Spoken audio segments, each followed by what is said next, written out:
Hello and welcome to the series I'm trying out. In preparation for Ace Combat 8 coming out soon, coincidentally on my birthday, I decided on doing a little tour of Ace Combat 7, taking a closer look at the ground, like showing off interesting terrain features, scripted events, closer look at models and stuff you can't see in the hangar, real world locations, and miscellaneous other things.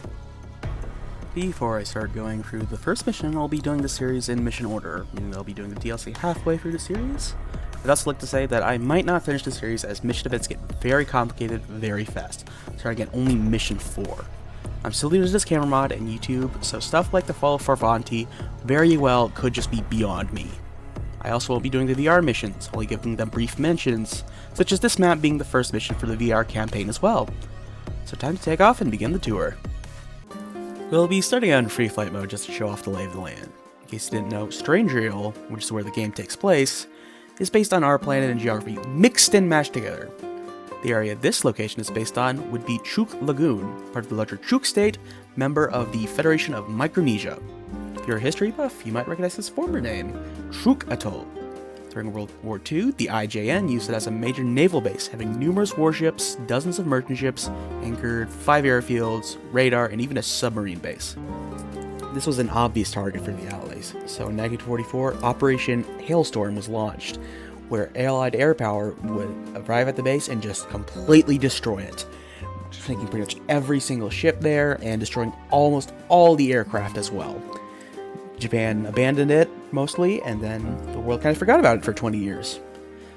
That was until Jean Cousteau showed up, a French diver and filmographer, where he went diving underwater and just captured amazing shots of all the wreckage.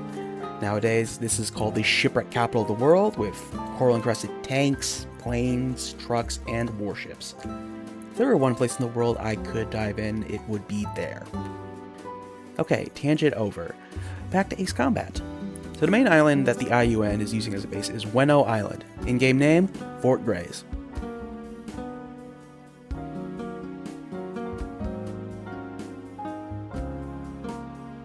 It's shocking to see how much of an accurate recreation it is. Scattered around the island, you'll see villages. These villages weren't placed randomly, but instead correspond with the villages that exist in real life on Weno Island. Patches of dirt atop the mountain, same story. Roads, same story, from what I'm able to tell at least.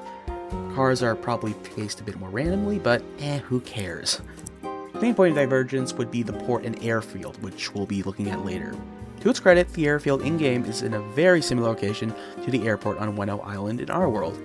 If you're curious, the mountain at the center is a large lava formation, long ago cooled off. Quite a departure from the lush vegetation and trees that are covering it today.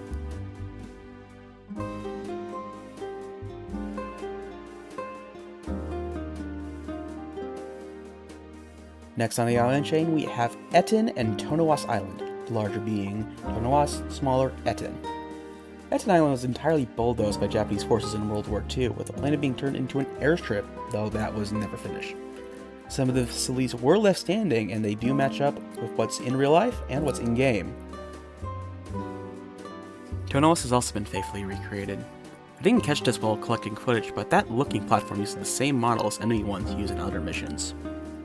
Just a single road ringing around the island, there's not as much to talk about, besides praising how the villages line up and being mildly amused at the painted-on ground texture where a bridge is supposed to cross the inlet.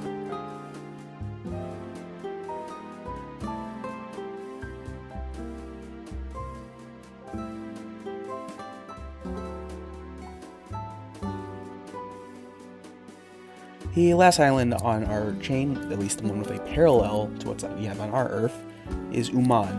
Pretty much the same as Weno Island, though minus the airbase and just downscaled.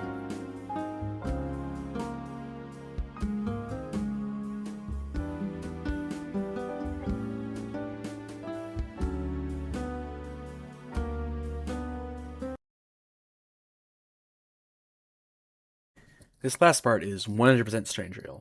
4 impact craters left by the asteroid Ulysses, which devastated the continent of Uja 20 years ago. Uja being where the game takes place. First 2 craters are submerged, creating some reefs, and not much else to look at.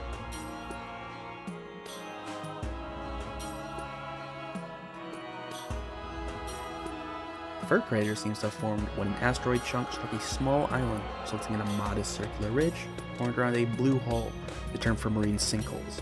though I'm unable to find a similar example of one being created via a small asteroid on Earth.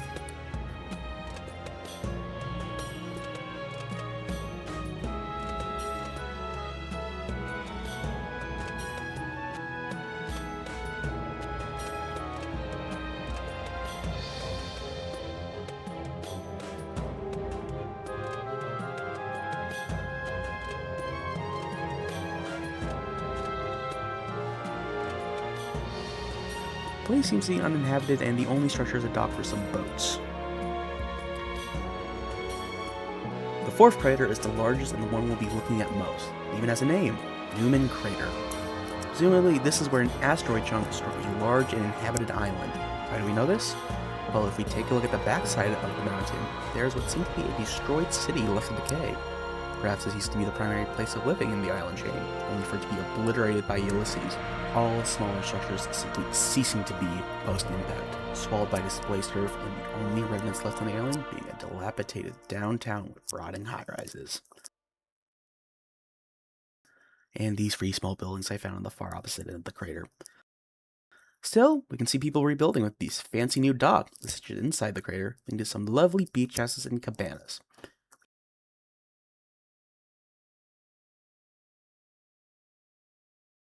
We've been passing by these small boats all across the map. How about we take a look at them?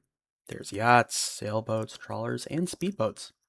I'm unsure what to call these 2 boats, made to a lower build quality than the others. If you know, feel free to leave a comment. Now it's time to start the mission. Beginning with the takeoff sequence, we can see the base in absolute chaos as it's being bombed. Lined up, you have your buddy Clown, callsign Mage 1, your player character, Trigger, callsign Mage 2, and an unknown F-16 that just flies into distance after taking off behind you. Flying across the screen, you'll see some birds in the sky already. Scarlet macaws. Technically, they don't belong in here as they're only native to South and Central America, not in a Pacific island smack dab in the middle of the ocean. Being strange, they managed to island hop across Uja to these islands. Going back to planes, you're able to see multiple C-130s Hercules transport planes sitting on the tarmac. Getting into the cockpit, there are 2 pilots inside. This one is moving into takeoff position and will in fact leave the map once airborne.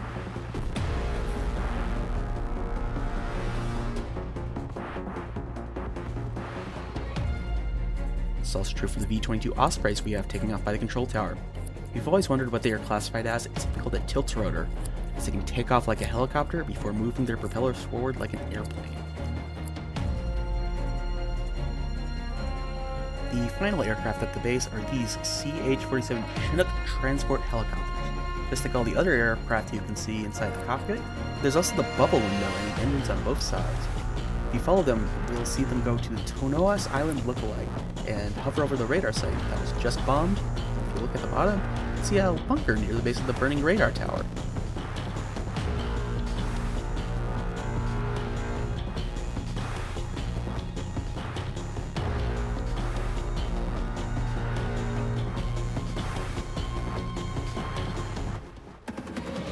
Back to the airfield.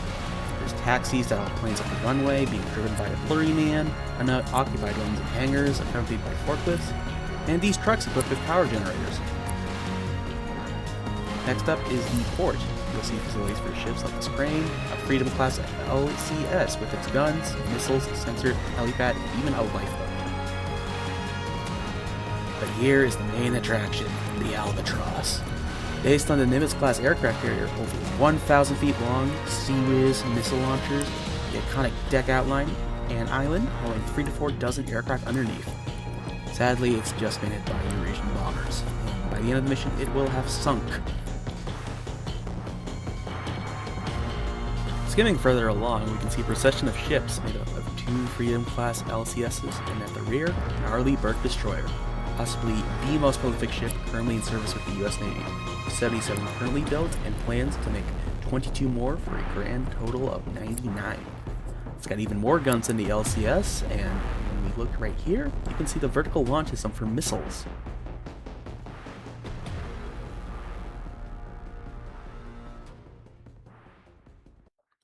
I don't know where else to put this, but there's also an oil tanker just sitting here.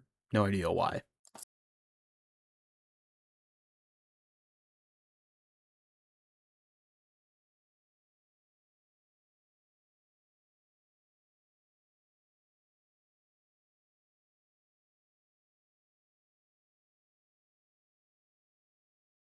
The final part in-game will just be a closer look at the planes in-game outside the hangar. So this is Golem Squadron, a group who frequently flies with Maid Squadron. As you can see, they're all flying the F-18 Super Hornet, instead of the F-16 Viper, U, and Clown are flying. In descending order, we have Footpad, Boggart, Brownie, and Flight Lead Knocker.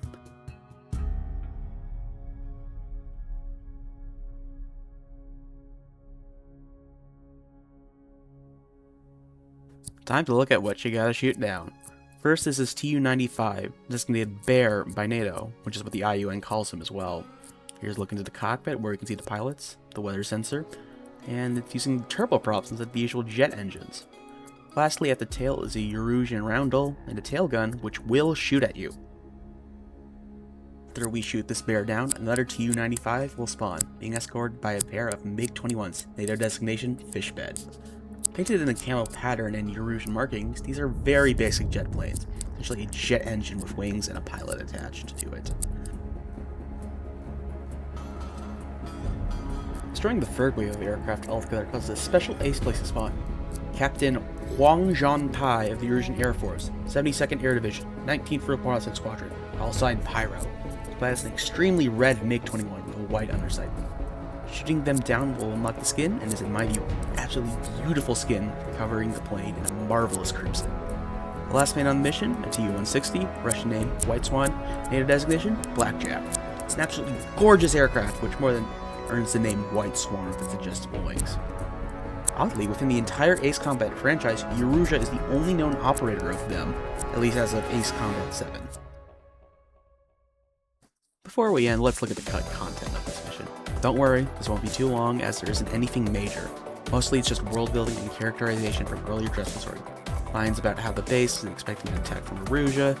The other parts are just unnecessary acknowledgements from allies or praising you for shooting down easy targets. What I want to highlight is some cut lines from Clown, your leader in Mage. How he'd originally had a more mentor-like role for Trigger, talking more candidly with him, and standing up for him against a slightly overbearing Knocker, Golem's lead. At the end, there's also some extra dialogue from Princess Rosa condemning Oshia for supporting the construction of a space elevator near her nation. Landing at her damaged base, that is Operation Deerhorn completed, the in-universe name of this mission.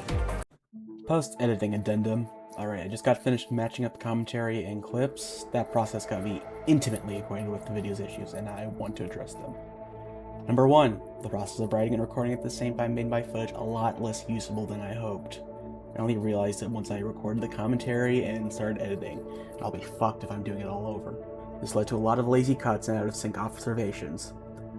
Number 2, the audio is pretty bad. I record this in the default Microsoft microphone software using a pair of wired Apple earbuds.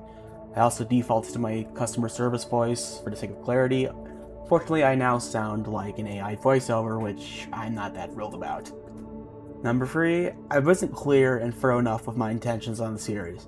In the simplest term, I want to show off what can't be seen in the default game. This means I'm not going to focus much on playable aircraft aside from a quick glance.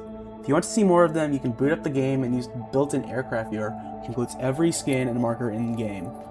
That includes nearly every single munition as well, if you just need to see a dumb bomb up close. As for showing the wreckage you leave behind when shooting down aircraft, you can do that in-game already. If you didn't know, holding down the fire button will make the camera follow the missile and the destroyed airframe until they blow up into nothing. None of this applies to ground units, meaning when they show up next mission, I'll show off what remains when the smoke clears. Number 4, my clunky writing. I have a very certain stop style of writing which makes my flow extremely clunky alongside struggles with reusing the same words repeatedly. This is just something I'm going to have to get better at over time, but I still thought it needed addressing. Okay, back to the outro. First episode completed of the series. I'm hoping to put out at least 2 more of these out, as I know I have the capability to do them. I don't know when they'll be out, but I hope it's going to be before Ace Combat 8 releases, but no promises. Subscribing, liking the video, or even just sharing it is an amazing motivator for me, as I get to know people really do want this. At the end of the day, thanks for watching, and have a great rest of your day.